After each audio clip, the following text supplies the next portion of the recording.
So talk to me a little bit about how the kids come up. Talk to me what she says.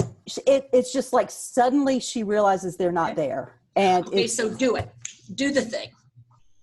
What happened to those little girls? You're listening to, so you're looking for the little girls. Yes. Where are they? You worried about them? Well, of course I'm worried about them. I don't know where they are. Yeah, so they're little. I haven't seen them. Not little like a baby. They're little, like they're walking around. Okay, so they've been walking around. Were they here for a while or just for a little bit? I don't know. Ooh, okay. I don't know. And you were supposed to be taking care of them or something else? Well, I thought so, but I don't know where they are. Oh, okay. So you think you were probably supposed to do something with them, but they're not here anymore. That's frustrating. I don't know. The worst part is I don't know. You're not sure. I thought they were here. You thought they were here and now they're not here. Are they at Howard's?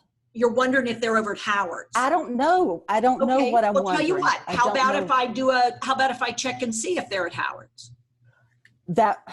At least we know they are there. They're not there. How about if I try that? Okay. Let's start with that because they're not here. Okay. So let's try Howard's and see if that's where they. Now, I'm wondering, when you were looking at them, when you were actually watching them, did they seem like they needed anything or were they doing okay when you first noticed them? Well, they were just, it seems like somebody takes the children out of the room so the adults can talk. And we've been talking and they're not here and they need to know where they are. Okay, so someone was helping. So the adults wanted to talk, so the kids were out of the room. But now it's like, where are the kids? Okay, I hear what you're saying, because the kids were here and the adults wanted to do something, and the kids were supposed to be. I got it. No wonder you're a little worried, because it's sort of like they were suddenly not there, but you're not sure who's in charge of them right now.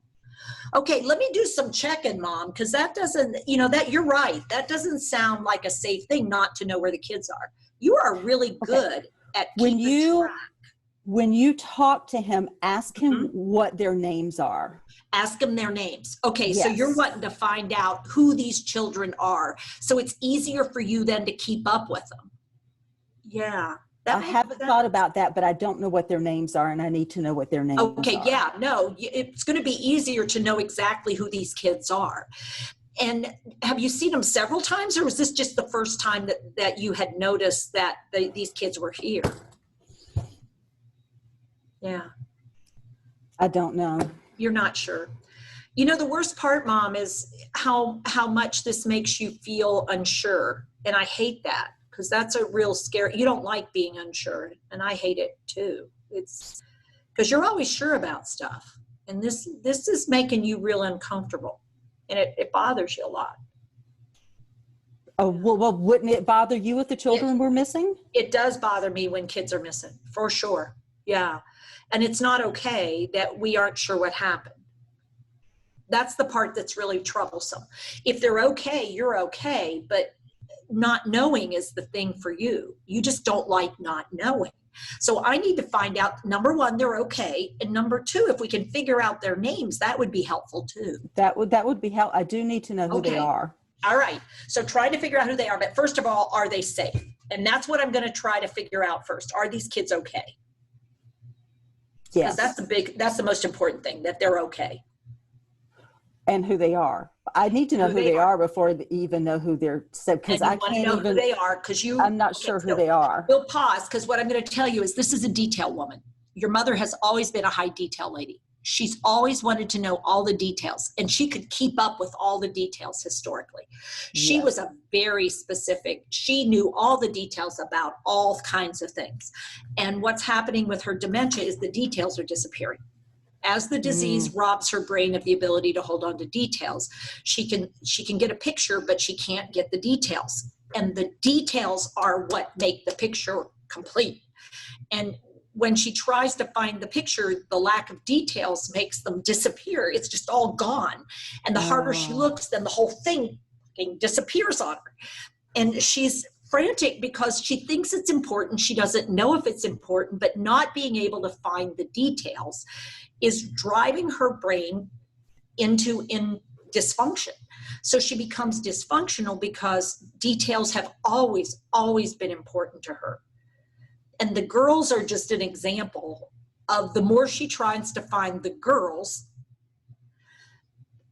disappear on her. And then she doesn't know what happened. And then she can't remember their names. And then she doesn't remember what was supposed to be going on.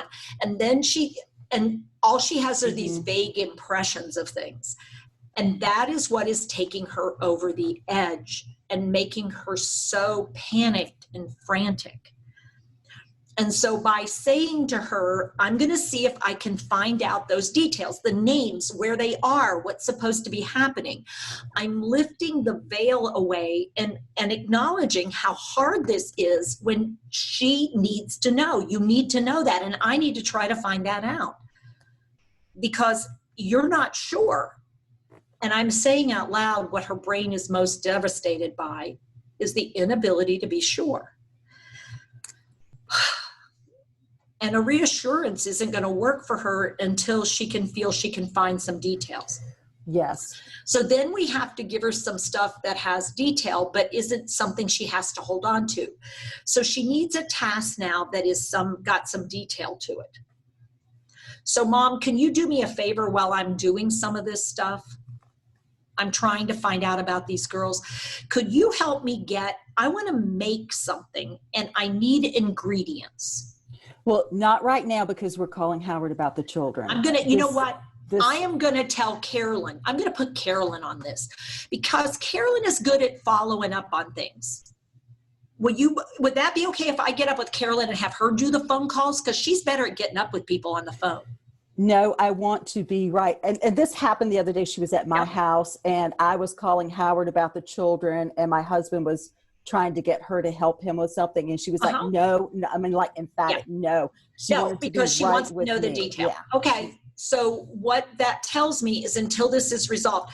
Okay, Mom, I got up with Howard and the girls are not there now. Now, is that a lie? No. No. He asked if the girls that you're thinking about are named Carolyn and Judy or somebody else. Ah. And now you want to think of your children's name, grandchildren's names. You want to come up with a few specifics that you can offer up to her. Because I will tell you that frequently when she looks at people, she can't remember the specifics of names. Mm-hmm. And she doesn't like feeling stupid. Mm-hmm. And so if she thinks she's supposed to remember something, and she's always been good at it, she's devastated every time she looks in the file cabinet and there's nothing there.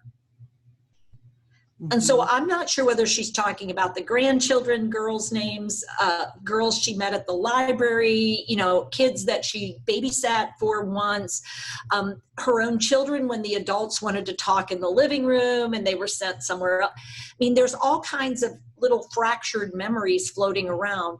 But for her to be unable to recall details is literally making her brain feel like it's going to explode or implode. Mm-hmm. And so helping her figure out some details by giving her some details of people. And she can say, no, that's not who I'm talking about. Okay, because I can remember there was a time that you had us go out of the room because you guys wanted to talk. It was Thanksgiving.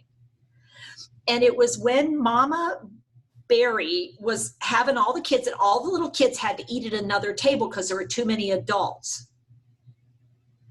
And we were supposed to go downstairs.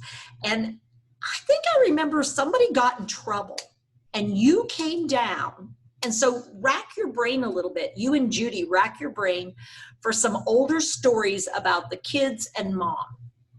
Because there's going to be some stories where you can supply some detail. And it may not be the one she's thinking of, but it's going to give her brain the detail she's craving. And it's going to hook up to an emotion that's going to help her. because she's telling you my brain is dying and I'm feeling incompetent and it's panicking me. And she's having a panic attack in that moment. Yeah, she is. Because her brain knows she should know and she can't find it. So you're going to go where, I mean, you can't fix the brain, but you can help her find details that matter. Wow. Does that help? Oh my gosh. Thank you. Yes. Yeah. Because it's a real thing for her. I mean, and she may be not right about the children and that, but her brain is trying desperately to get the help she needs from the girl she trusts. And she will not be distracted in that case because this is the information that she's craving. Thank you so much. Wow. Yeah. No, it's good. Good question. Good. And you did a good job being your mom. Because that's what helps is if you can authentically try to produce what you experienced and you were present enough to experience it, not just for yourself, but to really feel your mom's pain. Because that's true pain. I mean, that's not a lightweight emotion. She's truly feeling that level of distress. Yeah.